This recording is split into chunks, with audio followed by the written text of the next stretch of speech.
After Ruto, Museveni, you next.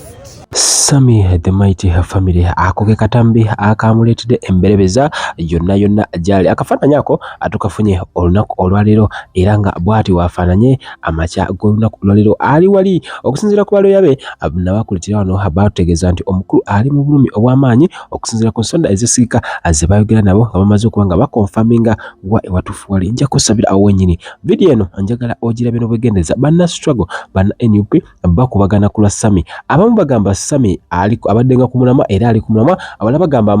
Sammy state agent olwaki ngenda kubanga nkubuulira wabula after here we are heading to Museveni. After Ruto, Museveni, you next.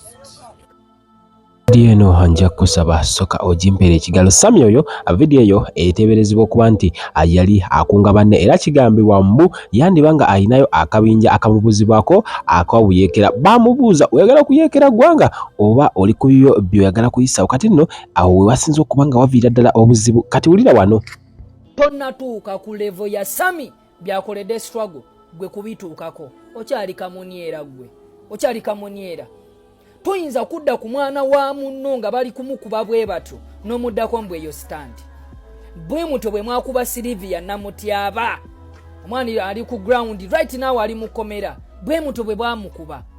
bwakolera state Sammy wa Mighty family abyakoledde struggle nawe sokubira yagenda mu lubiji anabanga yomu kubavayo nibanga bakwatizaako abantu ku katono ke basobola era nga omukulu oyo aze akola ebyenjawulo wali bwe bagenda okubanga bagenda ku front yali musale nnyo akatamikira tandise nako akokolengera ngali kubanga ku ali Kenya ageza ko kulaga nti ne wano amugwanga la Uganda ekire Kenya kisoboka ekintu nze kyembuusabuusa kuba abasajja bawano bakambwemu wama nawe osobola okubanga okola ki okkiriziganya nange mbu Sammy ono yandibanga abantu bagamba yalya nanywa n'okunywa kati omukulu Malukeiza agamba gwe Malukiseka oze ojja abantu bangi nnyo ku mulamwa Malukiseka abantu ki bazze ajja ku mulamwa Dr. Hilderman yasooka otubulira Ssemujju Nganda be bamu ku bantu yasooka okola ki okubira ddala mu kaseera Ssemujju we twalabiranga nti ddala ali ku ki ku mulamwa omukulu Malukiseka yavangayo yenalaga Ssemujju Nganda ali ku kikyamu kati nno n'agamba gwe wandibanga watuleetebwamu okulabanga oba oliawo otatanya struggle abana ba struggle batabuse batabukidde Malukiseka ku lw'ensonga ya Sammy the Mighty family aba Spurs Tours and Travel bagamba wani waddako wakulu nnyo naye nga bakugamba ba Spurs Tours and Travel bajja kutwala Canada ku bbeeyi ensamusamu kwata essimu yo kati basobola okutwala ku kitundu ate osobola okubanga osasula mu installments ne baba nga bakutuusa bulungi nnyo nnyini ddala wano wakulu nnyo sooka owuliremu ombulire mu comment section. Mission fe twabagamba mission tugimanyi gwe joliko yakudda mu kibiina ng'okuba abantu abali ku muzuuli kubasosonkereza oyagala beta mya struggle yensonga lwaki nze kennyini nakwekubira ng'oli ku bantu abalinanye Kyagulanyi ng'obalimu eva gwa akamaso akako kagamba kali munda mu kitebe kya NUP gwa akako tekafulumako wabweru kugenda kwata ba NRM va ku baana oba owuliranga tosobola tobimanyi nako biveeko byesonyiwe bana Uganda kambabuulire kano Kyagulanyi bwe yali ajja mu struggle bwe yali ajja okupreachinga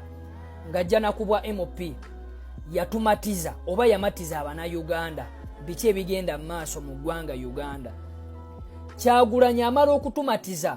abantu fe abamu Kyagulanyi twali already tumwagala naye abo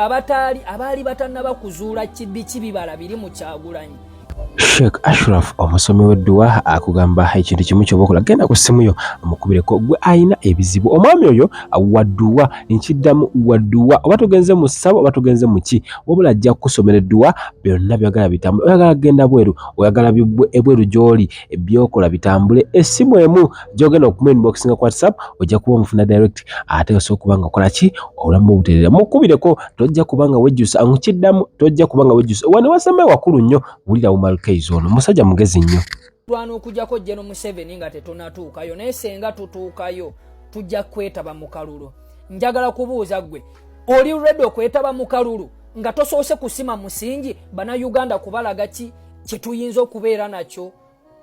temubimanyi emitwe gyammwe giringa gye bayuwamu acid tujja kuvaayo tubasomese kubanga temubimanyi tukugambye eno protest ey'okuvaayo ey'okwekalakaasa nti stop corruption in Uganda tuli kugezaako okusimba omusingi okulaga Abannayuganda nti musobola okuvaayo okwekalakaasa mu ddembe senga akaseera kaba katuuse nti kati mission tutunuuliza Museveni muzinga kyekiri Kyagulanyi bwe yajja n'amatiza Abannayuganda kati ku luno tuli kunoonya strategy kusimba miti girande nga Abannayuganda tubalaga babaganya okusitukiramu nti kisoboka. Abaana bano baba bagenda okwekalakaasa bayita mu kibuga wakati abantu babeera waggulu ku bizimbe nga babalaba golowooza baba balaba tebaagala nkyukakyuka bajagala ne bakyaganya okubeegattako kikye tulina okukola kwe kunoonya engeri yonna yonna okulaga Abannayuganda nti kisoboka senga tuba twekalakaasa mirembe.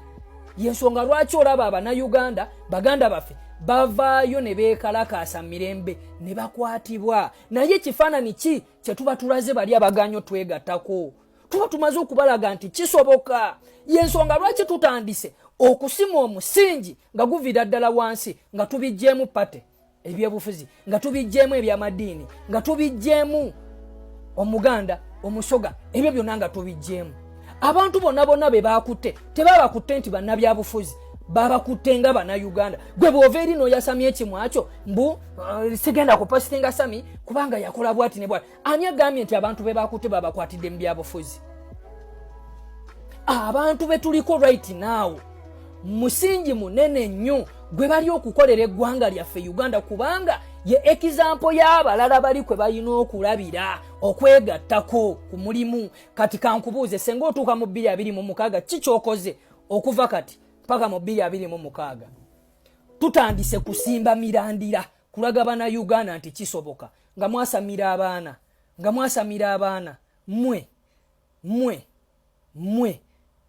bino we muba temubisobola muddeeyo eri mu kuwemula tetubisobola ebyo ebyokuwemula ne mudde eri mu kubuulirira simanyi basenga bakojja gye muba mudda eno muveeyo. Bino byetaagamu okukozesa obwongo n'okulowooza. Bannayuganda mwegendereze buli lwe tubaawo n'ensonga ezigenda mu maaso bano nga bateekawo ebyabwe ebirala diversion. Bannayuganda tuli mu kusimba mirandira jimere nga tugezaako okulaga Abannayuganda nti kisoboka ekyokwekalakaasa mu ddembe kisoboka. Kyokka ate bano bakulaga abantu baffe abayimukiddemu okwekalakaasa ate be bakuba.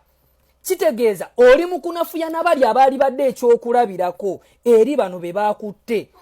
ate gwe oli mu banafuya. Kyokka ate tuli kugezaako balaga nti kisoboka ate gwe okuba bano onafuya bali ababalabiddeko. Mutwe zero bwe tuto bwe tuvaayo ne tubyogerako ne mugamba mbwera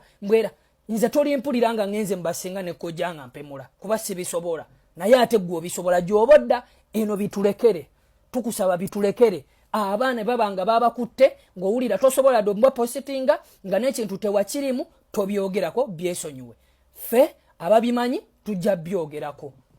Mutuleke temutukyankalanya. Mwana wa mukazi baamukubye tomanyi na mbeera gy'alimu baganya muleeta mu kooti ng'oyasama. Ama mbeere bulungi.